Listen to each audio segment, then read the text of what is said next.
I'm Valerie, and you're listening to the Hey Love podcast. We know just what it's like to have a queer and woman-owned small business team. After all, we're Hey Love Studio. Here, we'll be sharing our tips and tricks of what we have learned over a few years running a small business.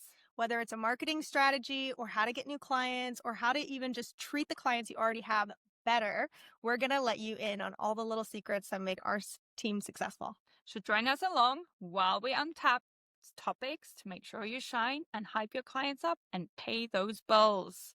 Growth isn't just more bookings. Imagine you book more, but you still hate your life and your everyday today.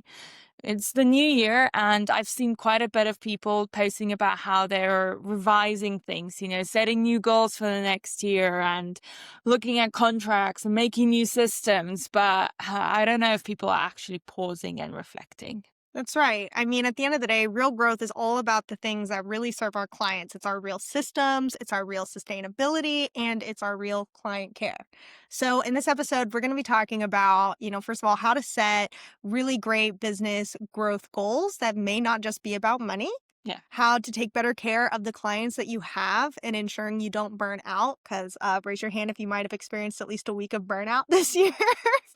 And we're also going to talk about small shifts that make a really big difference. You need to start with defining what success looks for yourself and what it actually means and pausing to reflect. Does it mean to have more money? Does it mean you want more rest or more holidays? Do you want more gear in your closet, Yes. As a more aligned client, but you have to define what success looks like for you first. Certainly. I think a lot of times as photographers, we instantly go to, or even just small business owners, it doesn't have to just be a photographer. We just think, oh, well, we just need to have more clients, always more clients, more money. But as we've actually learned, especially with service industry like photography, is that you can't always service more clients. More clients can, yes, mean more money, but also mean more burnout. So maybe growth looks like fewer clients, but higher quality, people more aligned with your values. Maybe, for example, it looks like better workflows and less chaos. One thing we found that really works well for us is having a daily check-in. Where are we at with prospective clients? Where are we at with clients who we're shooting next week? And where am I at editing galleries that are due to be delivered? Yeah. Growth can also look like stronger referrals because our clients that we have worked with felt so cared for that they're going to tell others about who we are. And I think that was one of our most exciting things about the last quarter of 2025 is we started to see a lot of those referrals start to come through. We're a newer business. And so sometimes that means that we don't have a lot of a big book of business yet. Yeah. So it's always really exciting when somebody reaches out and says, hey, I was there at this person's wedding and first of all, loved your energy on the day. And then I got to see the photos and the videos and I'm obsessed. I think, Addie, you always like to joke about being an 8-figure, 7-figure. I would love, honestly, I would love to be a 7-figure business, but I don't think that's where people should start. Having a 7-figure business, but you are feeling so overwhelmed and restless and stressed and burnt out is not necessarily success. And I'll even add to that, maybe you're not burned out, maybe you're not overwhelmed, but maybe you're just no longer present, right? I think especially if you're a wedding photographer and you are operating at a huge volume, at some point, aren't you going to be a little jaded? Suddenly you're not going to know your clients' names and you're not really going to care about their special day because for you, it's just one of 4 in a weekend. There are wedding photographers who do that. Especially knowing that we're in the photography industry, it's such videography. It's such a intimate experience. And if you lose that touch, just remind yourself of why you're in here. If it's for the money, sure. Okay, cool. That's not the podcast then for you. Yeah. But for us, sustainability is way more important and way more impressive than, being an 8-figure business and you hate your life and you are constantly asking, why am I doing this? So we've talked about kind of what growth means maybe for us and why we do certain things like weekly check-ins or daily check-ins, but really that points to kind of a bigger strategy in our business methodology, which is just auditing your business. So a big thing for us is to take a look at, and gosh, I mean, hopefully you're doing this at least once a year. We tend to do it once a quarter where we will look at pain points or we'll look at points that maybe we're not enjoying anymore Yeah. or parts that we've noticed are not going as smoothly as we would like for our clients. Yeah. And we start to ask questions like, okay, where do we feel stressed or rush? Where are maybe our clients getting confused or maybe not feeling like they're totally, handhold? Not that you need to handhold, but I mean, again, I think this is Education education and is big, and this is such a big investment for a lot of people. A lot of people don't go out and spend $500 on on an hour-long whatever.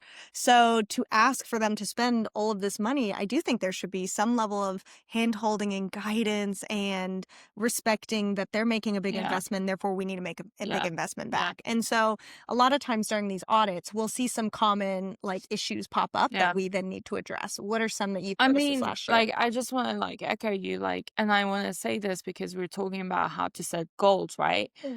If you can at least audit your business now and leave it alone and then work on your goals.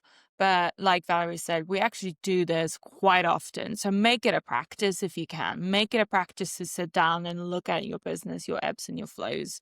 But yeah, what we are talking about is the client journey, right? And everything starts from I want you to think about what is the first thing that clients see when they come to you and what is that experience you want them to have, and then think about the end goal and how you want them to feel, and now in between those things fill in the gap. Are you going to have a discovery call with them? How does that discovery call look like? Are you going to send them a proposal? How does that proposal look like? Are you going to make a new one every time? No, reuse, because that sets a branding Consistency, and yeah. consistency. How does your sessions flow? Have a session steps, Yeah. always have a family, let's say family sessions, always have okay, I have 4 people. Am I starting with a big group pictures or am I starting with the kiddos? And be consistent because then your clients know what to expect. After your delivery, I think even before your delivery, you should have open communication. That's for me very important. Tell your clients, hey, how's editing going? How beautiful their photos are. Just be friends with them. And when you deliver, make sure that you follow up. Ask for reviews. They like the photos, as simple Yes. as that. Most of the time, our clients email us or text us Yeah. back immediately and say, oh my God, we love it. Yes. But if we don't hear that, make sure we reach out. Hey, is it just that they're busy and maybe they haven't even had time to look at the photos? Yes. Maybe they're running into a technical problem and they haven't been able to access our gallery for some reason. Yes. Reach out. But really think about your client journey. So inquiry, booking, session, then your delivery and follow up.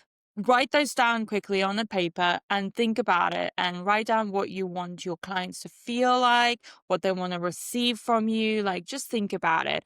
And after that, think about the clients you've already had and identify some red flags. Now we're going into, oh, I don't actually have an inquiry form. My people DM me. What do you think?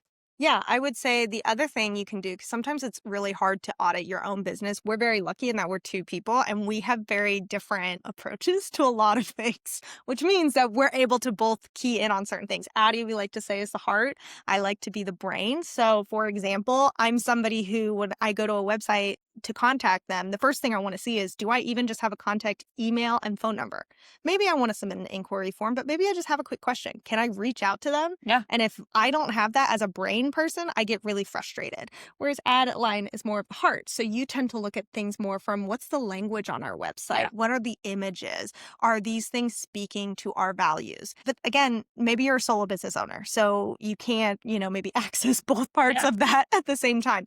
Reach out to somebody you trust. Reach out to friends and family members who you trust, who, whether they've used your services or not, maybe ideally they've used a different photographer, they can look at your website or your systems and give you some feedback. Hey, this is something my photographer did that I didn't like. Can you fix this problem? Or this is something my photographer did that I love. Do you do this as well? And even just that, having a fresh set of eyes can really make a difference. I mean, I did that with some of our clients where I asked them about their wedding experience, not necessarily photography, but in general. And I got responses, and I would have never had that responses because if I didn't ask, Yeah. because we've done our own wedding in our own way. Any case, so yeah, look at your red flags, write them down, especially if they don't feel well. And if you don't see consistency from your inquiry until your final delivery, that is one big red flag, right? Start working on that. Yeah. Consistency really is Yeah. everything. It reduces your burnout and it just helps your clients to be able to communicate what an amazing experience Oh, they you had. know what? You mentioned about asking family and friends. Another way is to connect with us. Just send us a message. I'm very excited. Love helping other people. I've looked at other people's website, not even like focusing in the photography industry, but like I've looked at therapists' websites, I've looked at marketing agency websites and just gave them a little bit of insight of what I saw. And I've done the same for ourselves. You know, we've had people look at ours. I've had a marketer look at ours. I have my mentor, shout out. Hey, Sandra, thank you. She's looked at ours, and then we're part of a few Facebook community groups, and there's some good ones out there, and I've asked them for feedback. Sometimes you'll get, oh, this is wonderful, and that's fine, but some people can actually help you, and I've had some great feedback. So reach out to people with, also maybe ask other photographers how their systems look like, because that could be a great starting point for you. Yeah, a kind of side story to that is we are just starting to design our second wedding album. Most of our clients up until now haven't had us design their wedding album, but we have one coming up. And so I reached out to one of those Facebook groups and said, hey, everybody, now that I've designed the wedding album, before I send it to print, I want to get their approval. Is there any way you do this in particular with your clients? And it was really interesting to hear. I would say half of the photographers who responded said, oh my gosh, I never sent it for approval. They're asking me to design it. I do it fully. There you go. Congratulations. Whereas the other half said, oh yeah, I do design it and I do get approval, but I don't really have a system for it. I just kind of do whatever works. So it's really interesting to hear different people's opinions. So don't be afraid to ask opinions, reach out to others. Yeah, I agree there. So like we said, there's a lot of red flags maybe you're noticing in how your clients go from inquiry to delivery. And so there's a couple of very key points we think that every business should be able to execute flawlessly. So if you're unsure of maybe 3 things to audit or readjust in the new year, here's 3 things to consider. First of all, your inquiry responses. Are you responding in a timely manner? We're talking usually less than 24 hours. Yeah, I'm very strict about that. I say less than 4 hours. We try very hard. Yeah. And sometimes that means automations, right? Do you have an automated system that can send that for you? Or do you have like an assistant? We actually have an incredible assistant. We love her. And she helps us sometimes when we're at a shoot just by managing our phone line and our emails. Also, in those inquiry responses, setting some expectations early. Are there certain things we do or don't do? For example, we're expanding more into the South, and one expectation that's really strong for us is not shooting on a plantation. So is that something that maybe needs to be in an inquiry email if you get an inquiry from an area that has a lot of those kinds of venues? Yeah. Maybe. Contracts and payments are another big thing. Yeah. We're super stoked because up until now, we've been using kind of our DIY'd handmade contracts. But in 2026, we have a law team helping us out. We're Let's so go. excited. So make sure that you have solid contracts. If you can't afford a law team to look over your contracts, that's fine. Look into free resources in your community. Yeah. Or look into very, established businesses like Law Talk. She's actually a photographer, I believe, turned lawyer, and she generates contracts. They're great for a lot of photographers starting out. They can be expensive. They're still expensive, but but it's worth investing in. Cheaper than not having the protection. Yeah. And that's the thing, right? Is not only does it protect you, but it protects our clients as well. A lot of clients have a lot of concerns when they're spending this much money, and showing them clearly what protections they have in place, what guardrails they have in place. I do think like help a lot. with the inquiries and contracts is where you set like expectations and boundaries already. And like I know in our inquiry forums is where they set their budget. This is where your clients see your prices immediately.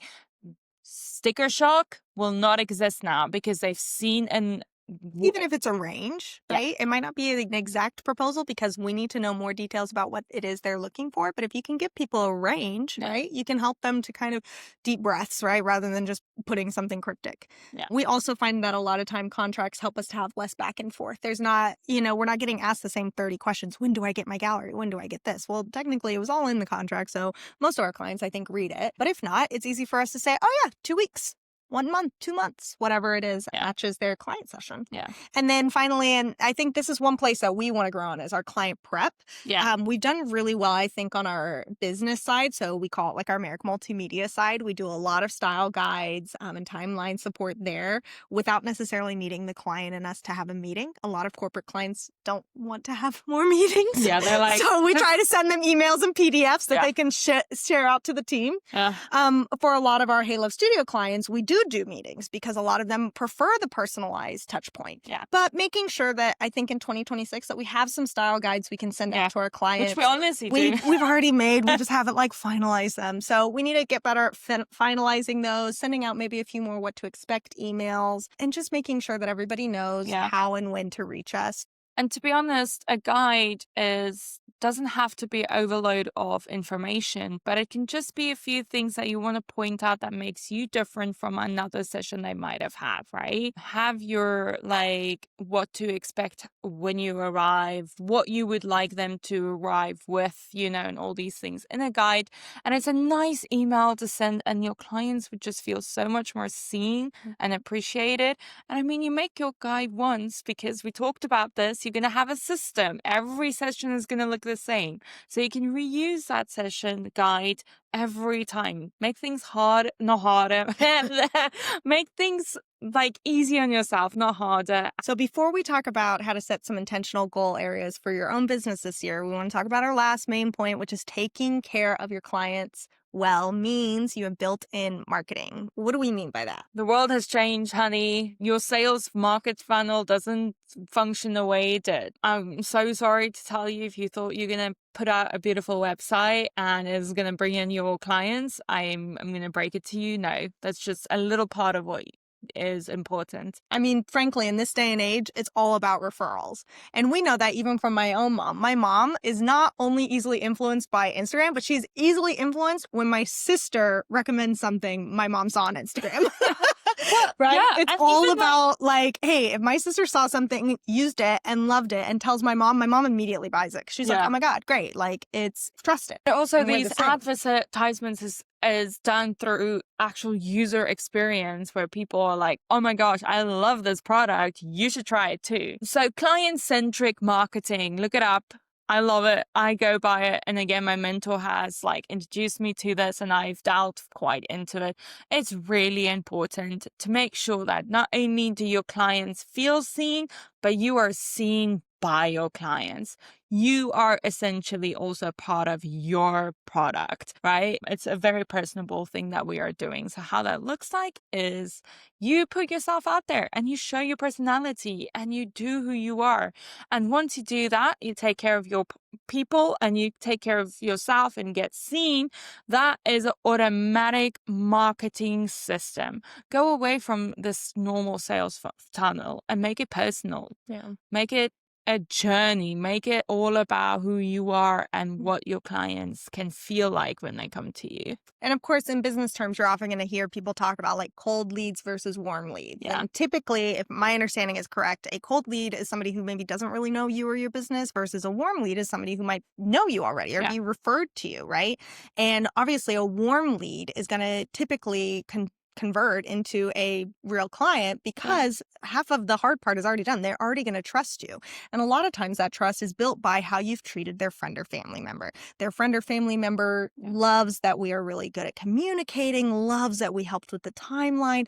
In our cases, typically at weddings, loves that we were so helpful to the couple as well as just to the day in general. Yeah. And just making sure that everybody at the wedding feels seen, affirmed, and respected. And usually when we've done such a great job doing our jobs, then they tell their friends and family, and then their friends and family reach out to us. And that's our best. Do you know what I just realized is I usually take a massive naps after our weddings, right? I'm done. And it's not it's not only because I worked hard, but it's almost also a social and vulnerability exhaustion. Because on the day I come and I not only am the creative person on the day, but I'm also an emotional supporter.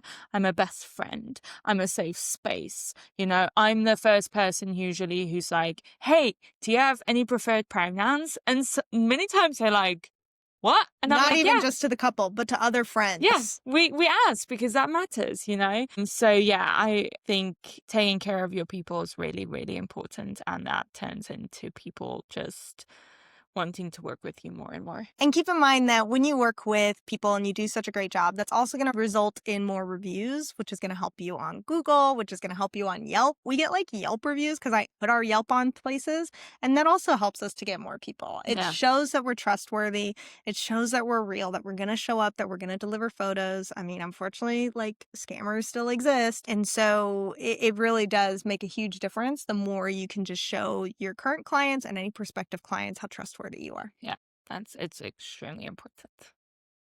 Okay, so maybe you've audited your business and now you're feeling a bit overwhelmed because maybe there's a lot of things you want to fix, right? But let's take it one step at a time. And again, this is also why Addie and I do quarterly goals because having 30 goals at the beginning of the year is really overwhelming. Yeah. But maybe having 5 goals each quarter is something we can do. Yeah. So I want you to focus on really 3 different areas of your business that you want to improve a goal on. First would be like a systems goal. Addie, what are some examples of systems goals? Inquiry forms, automatic emails, or just templates of emails. Something I recently did is I drafted messages that I can easily copy and paste to people who have similar questions. I am an ESL speaker and I have dyslexia, and I realized people do similarly ask some questions quite often, like, are you available? You know, what's your pricing? And I went and made a template and I can easily copy and paste it. It still has my voice and stuff in there, but it's not a from scratch e-message I need to send every time. Cleaning up your CRM. We're switching actually systems, and you know what? It's really important to clean up your systems. As I think about our current system, how many like proposal are there in that we actually don't use anymore, you know? Maybe fresh up your photos in there, getting new reviews in your proposals and stuff like that. And then obviously just look at your onboarding and look at what your clientele is. So that's where I would start off, is getting some words down and make it consistent. Yeah. Now, again, don't be overwhelmed. Don't do all of those goals. Do like 1 or 2 of them. Yeah, I think I would. Yeah, depends on where you go wrong. Do like 1 or 2 of them. I would also say that you should have 1 client experience goal. So this would be kind of like we were talking about earlier, where maybe it's more style guides, maybe it's more check-ins, or maybe it's a smoother delivery. No offense, but if you're sending clients images via Dropbox or Google Drive, that client experience is not great. It's going to be costly, but look into using a gallery delivery system. That's going to be a lot better for your clients, and it's going to just make you appear a lot more professional, which is part of the experience when you're charging professional prices, right? And then what about a sustainability goal? What does that look like? So I would say then your third one should be 1 sustainable goal, just like you just said. And this is what I love. I love setting these boundaries. And it depends. One example is you take fewer shoots on this month to allow you to invest more into other things. Or you set a financial goal, make sure that your shoots will actually get to that. More days off. Make sure that you have actually, so this is a hard thing as business owners. We don't have a Monday to Friday 9 to 5. You know, many times Valerie and I don't take days off, even though if we do take days off, we always levitate towards our computer. So writing down what your day off is and how that day off would look like so that you can actually rest is a great sustainable goal. And then just think about like maybe clearer boundaries. How, like one thing I want us to do is how many nonprofits do we want to work with this year? And if it's filled, it's filled. Valerie and I have given over $20,000 last year in nonprofit projects. And I remember how sometimes we just felt broken because we don't always feel seen and appreciated. No offense, nonprofits, and this is a whole Other yes. podcasts. But, you know, having a clear boundary of, hey, this is how much I can take on, and then respecting that, even though it might be hard to say no then in the future, it's really important just to pace yourself and to ensure that you can take care of yourself and your clients. And the year's coming, you know, we're here for the long run. Yeah. I really want to like pat us on the backs though. I think we achieved 1 sustainability goal. We have moved. And so Addie actually has a desk. I got my first ever office. It's insane. It's insane. Like literally for the last 2 years, I had a desk next to our bed and next to our cat's litter box. So like anytime the cats would jump on my desk, they would inevitably knock something into the litter box, and then I'd like have to get wipes and like clean everything and disinfect. It was just like a whole thing. And Addie, you just never had a desk. No, So where did you work? Mostly the sofa, and if it wasn't the sofa, the library, until the library closed down because of renovations, and then it got really cold, and then the bed became my second favorite place. And it's, as anyone knows, you're not very productive in the bed because you take naps. I love my naps. So I'm really excited for our Yes. sustainability goal of getting you a desk, getting us an office space. Today we're recording in our living room, but hopefully next time you'll get to see our beautiful office space all done Yes. up. So just remember, make one goal for each of these categories. You don't run a marathon by doing it all at once. Just take it step by step. So one system goal, one client experience goal, and one sustainable goal. If you want to go mad, do 2 each, but try to actually reach those and fulfill them. All right, we hope you've really enjoyed this episode. We've had a lot of fun talking about how to set really sustainable goals for yourself and your business for the next new year. Keep in mind that at any point, this growth should feel supportive, not frantic. So if you start to feel overwhelmed or like you just can't do it all, remember you don't have to do it all. Take a deep breath, choose your top priorities, and go from there. Yeah. Always, always, always remember that your client's experience and your business health go hand in hand. So if you are overworked and you're stressed out, your client experience is not going to be as good. Yeah. Find ways to make things streamlined and simpler so you can enjoy doing the creative part rather than just doing all the admin part. Yeah. And I want to tell you that you don't have to U-haul and overwrite everything now. This is about reflection and refinement. Look at what you have and just work on top of that. Sure, if it's really a mess and you like, I want to start from scratch, sure. But just know that, taking it step by step and just refining things is also a massive, massive step forward. I remember how we felt when we started doing this. It didn't feel like we had our ducks in a row for a long time. And it took a year to have things together, but it's small actions towards what you want. And then just, take it quarter by quarter, write it down, check off the things you've done, because those small little things can really help. And we want to encourage you to share 1 or 2 of your goals with us. Send us a screenshot of, maybe a note you took on your phone, or send us a picture of your whiteboard in your office that has all of your goals for the year, or comment below what's something that you're really wanting to fix. Once you've written it down somewhere, make sure you also put it somewhere where you can refer back to it easily and often. Addie and I actually designed our own little to-do list on Canva. And so what we really love is I left one section that says future priorities to think about or continue working on.